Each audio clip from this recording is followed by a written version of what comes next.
नमस्कार दोस्तों, मैं सैफ जाफरी हूं और हम लोग निकले हैं यूपी की चुनावी यात्रा पर।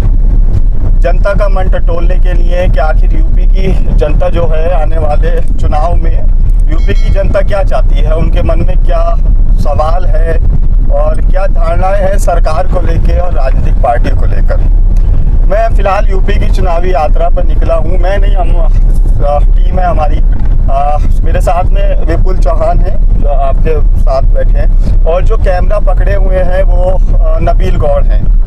विपुल, आप कैमरा पकड़िए, नबील की भी तस्वीर दिखाइए हमारे दर्शकों को। तो साथ में नबील गौड़ हैं और आज हमें तीसरा दिन पूरा हो चुका है, चौथा दिन है आज हमें ये चुनावी यात्रा पर अपनी। हम लोग निकले थे, हमने शुरू किया था सहारनपुर से, जो यूपी का एक छोर माना जाता है, पहला ज़िला भी माना जाता है यूपी 11 के नाम से, आप उसको जानते भी होंगे सहारनपुर। फ़िलहाल हमने सहारनपुर कवरेज करने के बाद सहारनपुर की सभी विधानसभा, फिर हमने मुजफ्फरनगर की सारी विधानसभाएं कवरेज की। अब हम मुजफ्फरनगर से जा रहे हैं सिसौली के लिए। सिसौली कई लोग नहीं जानते होंगे सिसौली गांव क्या है, लेकिन सिसौली में आपको जो लोग नहीं जानते उनके लिए बता दूं, किसानों के सबसे बड़े नेता चौधरी महेंद्र सिंह टिकैत का गांव है सिसौली। ज़िला लगता है शामली में। महेंद्र सिंह टिकैत किसानों की वो आवाज़ जो 1987 से भोपा आंदोलन, मेरठ कमिश्नरी के आंदोलन से शुरू हुई।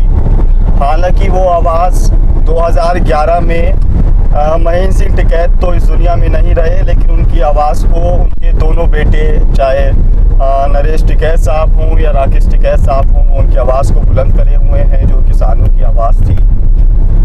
हम लोग जा रहे हैं सिसौली में, जानने की कोशिश करेंगे इस क्षेत्र के अंदर, सिसौली के अंदर, सिसौली के आसपास लगे हुए गांवों के अंदर, कि जो दिल्ली में जगह जगह दिल्ली के बॉर्डर पे किसान आंदोलन हो रहा है, और उसमें जो फ़िलहाल सबसे बड़े किसान नेता के तौर पे उभरे हैं राकेश टिकैत।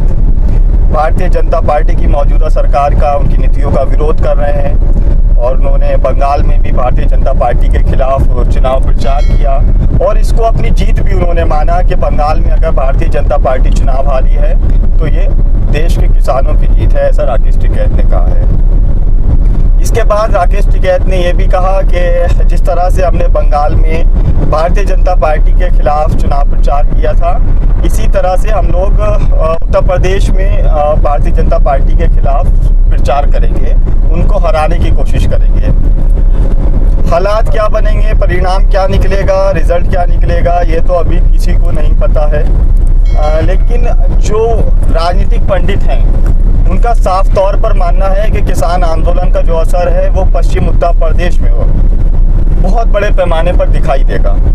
हालांकि उनका ये भी कहना है कि जो ईस्टर्न यूपी है या नॉर्थर्न यूपी है पे किसानों का असर कम है, लेकिन और भारतीय किसान यूनियन का, लेकिन यहाँ पर जो ये वेस्टर्न यूपी है, जो दिल्ली से लगे हुए, हरियाणा से लगे हुए ज़िले हैं, मुजफ्फरनगर आप कह दीजिए, सहारनपुर कह दीजिए, शामली कह दीजिए, कैराना कह दीजिए, गाज़ियाबाद, बागपत, बड़ौत, मेरठ और बिजनौर, मुरादाबाद, अमरोहा, कि यहाँ पे जो भारतीय जनता पार्टी पर किसानों का असर आने वाले चुनाव में साफ तौर पे दिखाई देगा। मैं जानने के लिए निकला हूँ और आपको ये दिखाने के लिए निकला हूँ कि जिस असर की इतने बड़े पैमाने पर बात की जा रही है, जो राजनीतिक पंडितों द्वारा और भारतीय किसान यूनियन के नेता दावा कर रहे हैं कि हम भारतीय जनता पार्टी का सुपड़ा साफ कर देंगे आने वाले 2022 के विधानसभा चुनाव में उत्तर प्रदेश में, तो क्या वाकई में इसका असर जो इतने बड़े पैमाने पर कहा जा रहा है कि सिसौली के आसपास के क्षेत्रों में कितना असर है, मुजफ्फरनगर में कितना असर है, शामली में कितना असर है, और इसके अलावा यहाँ पर जो इनके गांव हैं आसपास के टिकैत साहब के, इनमें किसान आंदोलन का कोई फ़र्क पड़ेगा, कोई असर पड़ेगा या नहीं पड़ेगा? क्या भारतीय जनता पार्टी का विरोध टिकैत के नाम पर, किसानों के नाम पर है इन गांवों के आसपास या नहीं है? ये सब चीज़ें हम जानने की कोशिश कर रहे हैं। सफ़र आज असल में मैं आपसे गाड़ी चलाते हुए बात कर रहा हूँ, क्योंकि सफ़र बहुत लंबा है, रोज़ सैकड़ों किलोमीटर गाड़ी चलानी पड़ती है। मेरे साथी हैं विपुल, नबील, थोड़ा थोड़ा करके हम लोग चलाते हैं, थक जाते हैं, फिर मैं चला देता हूँ। हमारी कोशिश ये है, हमने आप था कि हम उत्तर प्रदेश की जो 403 विधानसभा सीटें हैं कुल मिलाकर के, उनकी एक एक विधानसभा से हम आपको कवरेज दिखाएंगे। वहाँ पे दिखाएंगे कि युवाओं के मुद्दों को लेकर हम बात करेंगे कि युवा क्या चाहता है, आने वाले चुनाव में क्या वोट दे रहा है, महिलाएं क्या चाहती हैं, बुजुर्ग क्या चाहते हैं, यूपी की ओवरऑल जनता क्या चाहती है, ये हम लोग जानने की कोशिश कर रहे हैं।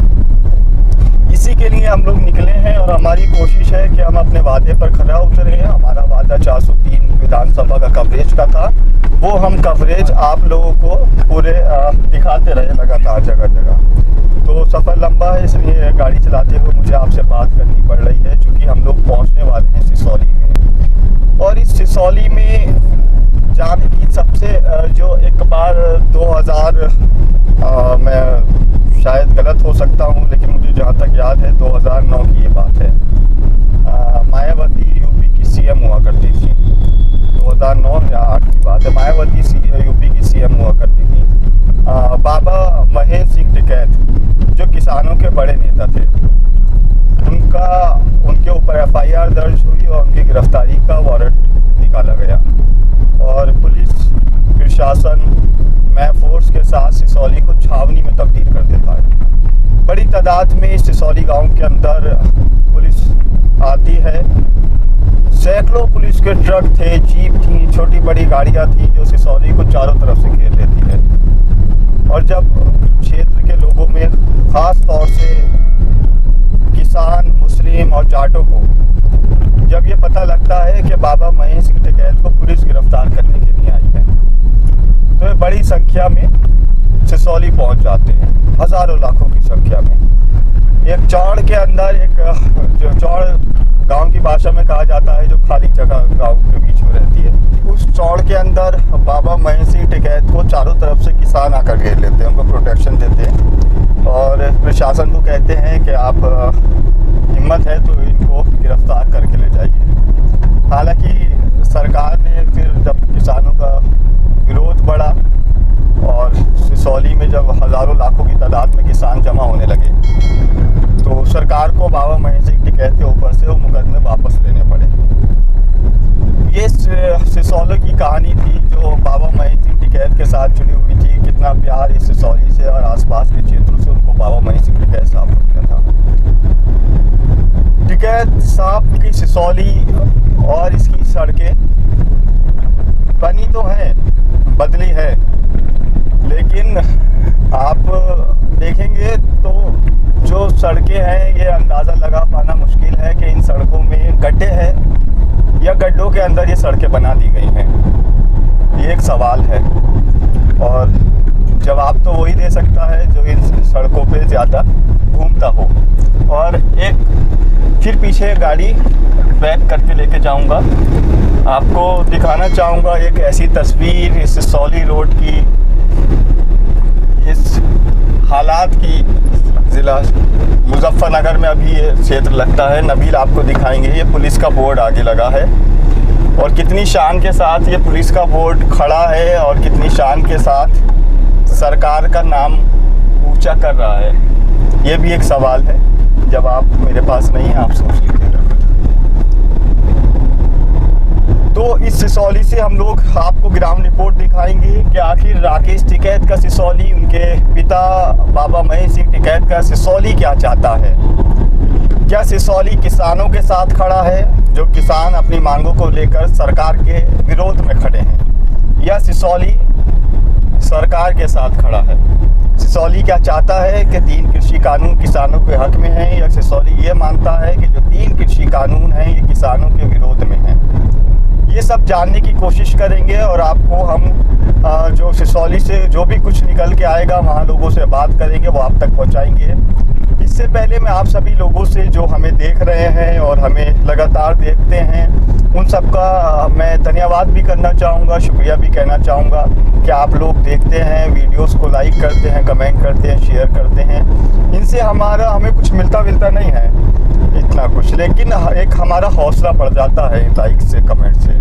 तो जो भी वीडियो आप देखा करें, आपको अगर पसंद आता हो, अगर मैंने कहा पसंद आता हो, तो उसको लाइक और कमेंट करें, उसको शेयर करें, अपने दोस्तों तक पहुंचाएं जनता की बात को, क्योंकि हम जनता की बात उठाते हैं, उनके सवालात को हम दिखाते हैं, कोशिश करते हैं कि उनके सवालात एक सही जगह पर पहुँचें जहाँ से कुछ हल निकल सके। कुछ समस्या है तो उस समस्या का समाधान निकल सके। और जो लोग हमें देखते हैं, हम देखते हैं वीडियोस पे व्यूज़ आते हैं, लेकिन सब्सक्राइबर इतनी तेज़ी के साथ नहीं बढ़ते हैं। मैं उन लोगों से भी निवेदन और आग्रह करूंगा कि आप लोग चैनल को सब्सक्राइब कर लें, कि जिससे हमारी जो नोटिफिकेशंस हैं वो आप तक पहुंचती रहे, हमारी वीडियोस आपको पहुंचती रहें। हम आपके लिए, आप ही लोगों के लिए कोशिश कर रहे हैं कि आप एक जगह पर रहकर, अपने घर पर रहकर यूपी की ग्राउंड हकीकत जो है, जो यूपी की जनता के असली मन की बात है, वो हम आप तक पहुंचाएं, वो आप तक मिलती रहे। हम हज़ारों किलोमीटर लंबे सफ़र पर निकले हैं इस उम्मीद के साथ कि आपको हमारा काम पसंद आएगा और आपको हमारी जो हम ज़मीनी हकीकत आप तक पहुंचा रहे हैं, आपको वो ग्राउंड कवरेज, वो पब्लिक ओपिनियन, वो जनता की राय, वो जनता के मन की बात, वो किसानों के मन की बात, युवाओं के मन की बात, महिलाओं के मन की बात, छात्र छात्राओं के मन की बात आप तक पहुंचती रहे। आपने चैनल को सब्सक्राइब अभी तक नहीं किया है तो चैनल को सब्सक्राइब ज़रूर करें और दोस्तों के साथ शेयर करें। तो चलिए